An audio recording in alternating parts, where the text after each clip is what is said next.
Dans un petit village niché au cœur de la savane ivoirienne, non loin des rives du fleuve Bandama, vivait une jeune fille nommée Aïcha. Aïcha avait 15 ans, des yeux pétillants comme les étoiles de la nuit africaine, et une curiosité insatiable pour le monde qui l'entourait. Son village, appelé Yamoussow, était un lieu où les traditions se mêlaient à la vie quotidienne.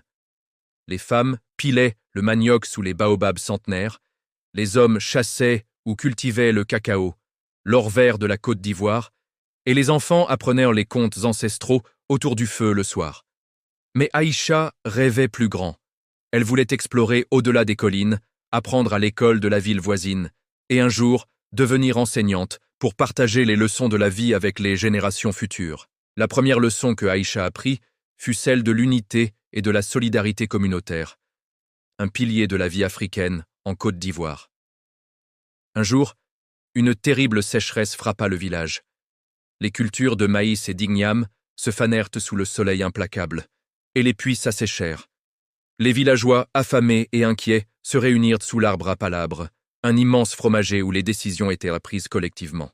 Le chef du village, un vieil homme nommé Kouadio, avec sa peau ridée comme l'écorce d'un arbre ancien, déclara « En Côte d'Ivoire, nous disons que l'union fait la force. Seul, un homme peut casser un bâton, mais ensemble, nous formons un fagot incassable. » Aïcha, qui n'avait pas l'habitude de ces rassemblements, observa comment tout le monde contribua. Les jeunes creusèrent un nouveau puits, les femmes partagèrent leurs réserves de nourriture, et même les enfants ramassèrent des fruits sauvages dans la brousse. Grâce à cette solidarité, le village survécut. Aïcha comprit que dans la vie africaine, l'individualisme n'a pas sa place, c'est le « nous » qui prime sur le « je ». Cette leçon lui rappela les valeurs baoulées, un peuple ivoirien connu pour son sens de la communauté, où chaque fête, comme la fête des ignames, renforce les liens familiaux. Mais la vie n'était pas toujours douce. Aïcha affronta bientôt la leçon de la persévérance et du travail acharné. Son père, un cultivateur de cacao, tomba malade après une longue saison de récolte. Les cacaoyers, ces arbres qui font la fierté de la Côte d'Ivoire, premier producteur mondial, demandaient un labeur constant. Planter, tailler, récolter les cabosses, sous la pluie ou le soleil brûlant. Avec son père alité, Aïcha dut prendre le relais.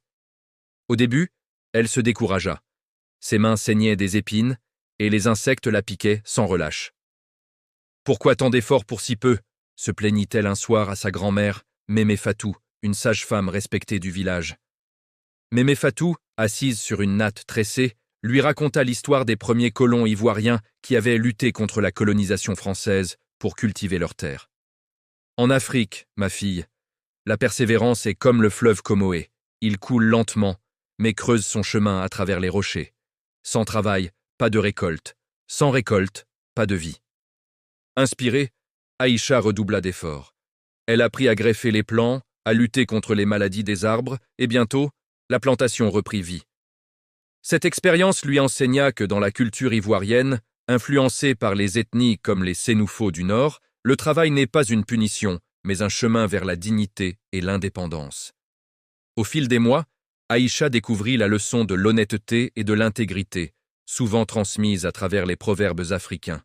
Un marchand venu d'Abidjan, la capitale bouillonnante de la Côte d'Ivoire, proposa d'acheter leur cacao à un prix bas en promettant des richesses futures. Mais Aïcha, qui avait entendu des rumeurs de tricherie, vérifia les balances et découvrit qu'elles étaient truquées. Confronté, le marchand tenta de la corrompre avec des cadeaux. « Prends ceci et garde le silence », murmura-t-il. Aïcha refusa net. Elle se souvint des mots de son oncle. Un mensonge peut voyager vite, mais la vérité le rattrape toujours. En Côte d'Ivoire, l'honnêteté est le socle de la confiance, comme dans les marchés d'Adjamé où les commerçants se serrent la main sur parole. En alertant le village, elle sauva la communauté d'une arnaque. Cette intégrité lui valut le respect des aînés, et elle apprit que dans la vie africaine, la richesse vraie ne vient pas de l'argent facile, mais d'une conscience pure. La nature, omniprésente en Côte d'Ivoire, offrit à Aïcha la leçon du respect pour l'environnement et les ancêtres. Un jour, lors d'une promenade dans la forêt sacrée près du village, un lieu où les esprits des ancêtres veillaient, selon les croyances animistes répandues chez les peuples comme les Akanes, Aïcha, trouva un arbre abattu illégalement par des braconniers. Les animaux fuyaient et la terre semblait pleurer. Effrayée, elle consulta le griot du village, un conteur nommé Bamba, qui chantait les légendes au son du balafon. La nature est notre mère, Aïcha. En Côte d'Ivoire, des parcs comme Taï abritent des chimpanzés et des éléphants. Mais si nous les détruisons, les ancêtres nous puniront avec des pluies folles ou des maladies. Respecte-la, et elle te nourrira. Aïcha organisa une veillée pour planter de nouveaux arbres, invoquant les esprits avec des danses traditionnelles comme le zaouli. Cette leçon lui montra que la vie africaine est un équilibre entre l'homme et la terre, un héritage des rituels vaudous et des masques sacrés qui protègent l'harmonie.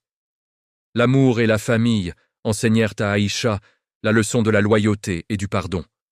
Sa petite sœur, Kadi, jalouse de ses succès, vola son collier porte-bonheur, un héritage de leur mère décédée. Blessée, Aïcha bouda pendant des jours. Mais lors d'une fête villageoise, inspirée par les rythmes du coupé-décalé, cette musique ivoirienne joyeuse qui unit les cœurs, elle se rappela un proverbe. La famille est comme un arbre. Les branches peuvent se disputer, mais les racines restent unies. Elle pardonna à Kadi et leur lien se renforça.